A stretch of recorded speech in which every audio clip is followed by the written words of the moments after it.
여러분, 유럽 역사를 보면요. 수백 년 동안 그 지도를 좌지우지한 가문이 하나 있습니다. 바로 합스부르크 가문인데요. 근데 이 가문 좀 특이합니다.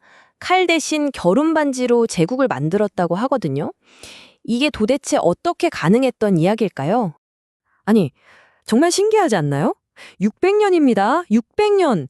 그 긴 시간 동안 어떻게 한 가문이 유럽의 중심에서 떡하니 버틸 수 있었을까요? 이게 그냥 운이 좋았다고 하기엔 뭔가 석연찮죠?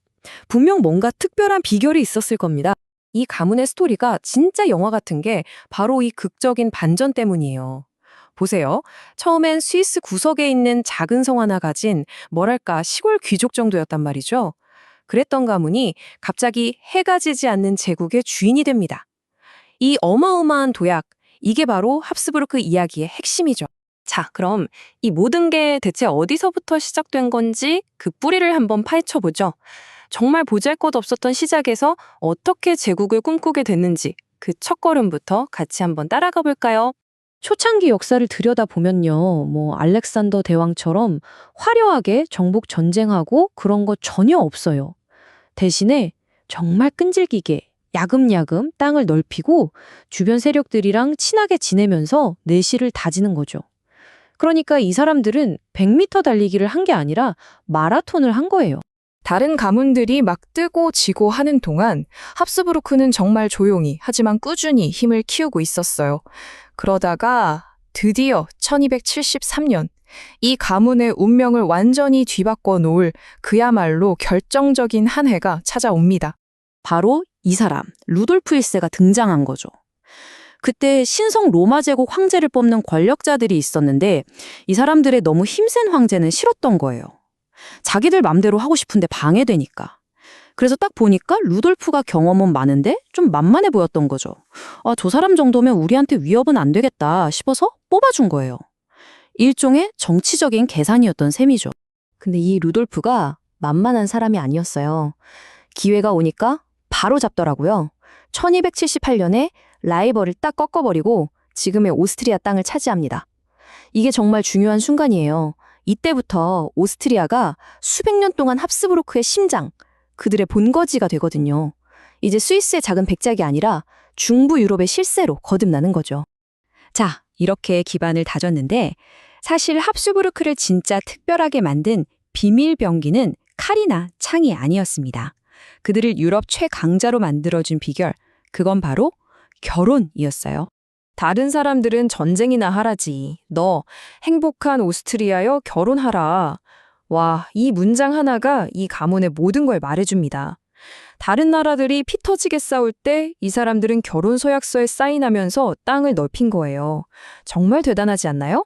이 결혼 전략 진짜 스케일이 다릅니다. 한번 보세요. 첫 번째 스텝, 막시밀리안 1세가 당시 유럽 최고의 부자 동네였던 부르고뉴의 상속녀랑 결혼해서 네덜란드를 꿀꺽합니다. 다음 스텝, 그 아들이 이번엔 스페인 공주랑 결혼해서 스페인이랑 아메리카 대륙까지 싹쓸이하죠. 결과는요? 그 손자인 카를 5세가 이 모든 걸 한 방에 물려받으면서 말 그대로 세계적인 제국의 주인이 된 겁니다.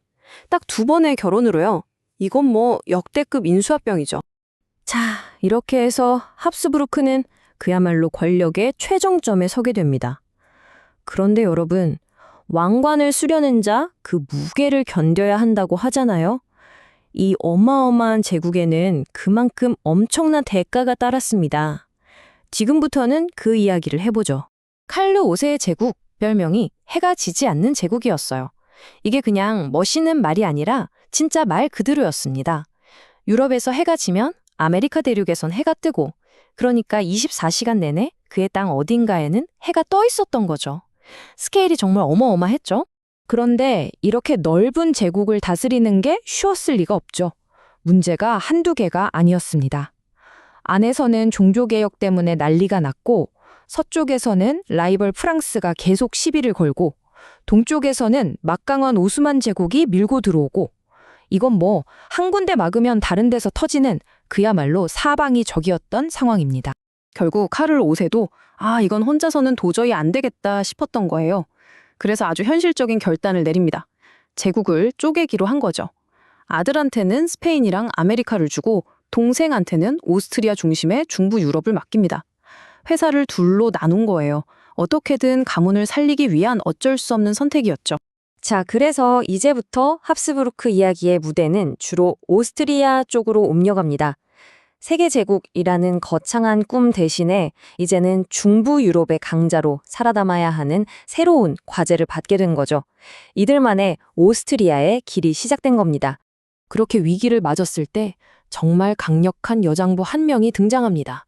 바로 마리아 테레지아 여제죠. 이 분이 딱 보니까 이대로는 우리 망한다 싶었던 거예요. 그래서 나라 시스템을 그냥 완전히 뜯어고칩니다.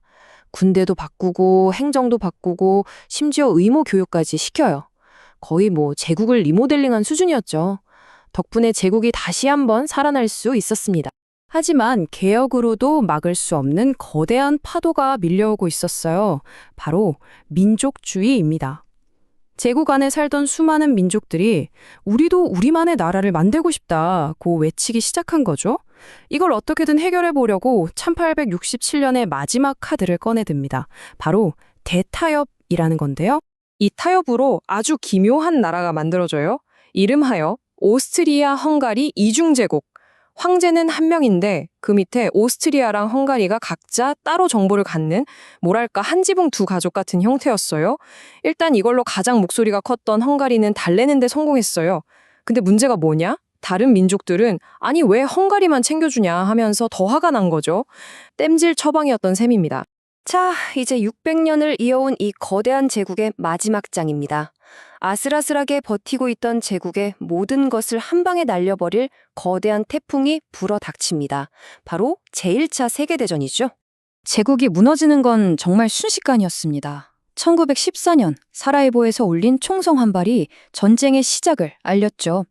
그리고 2년 뒤 무려 68년 동안이나 제국을 지탱해온 늙은 황제가 세상을 떠나면서 구심점이 사라져버려요.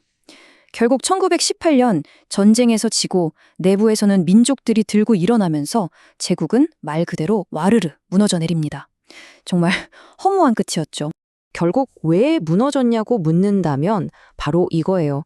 제1차 세계대전이라는 엄청난 충격이 이 제국이 오랫동안 품고 있던 시한폭탄의 스위치를 눌러버린 겁니다. 그 폭탄이 바로 다민족 국가라는 구조적인 문제였고요.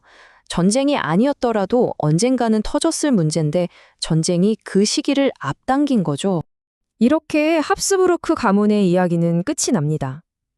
참, 칼이 아니라 결혼으로 제국을 만들고 정복이 아니라 상속으로 세상을 지배했던 특이한 가문이었죠. 끊임없이 타협하고 적응하면서 600년을 버텼지만 결국 민족이라는 새로운 시대의 파도를 넘지는 못했습니다. 자, 그렇다면 지금은 사라지고 없는 이 거대한 제국이 오늘날 우리에게 던지는 질문은 또 남긴 것은 과연 무엇일까요? 한번 생각해 볼 문제인 것 같습니다.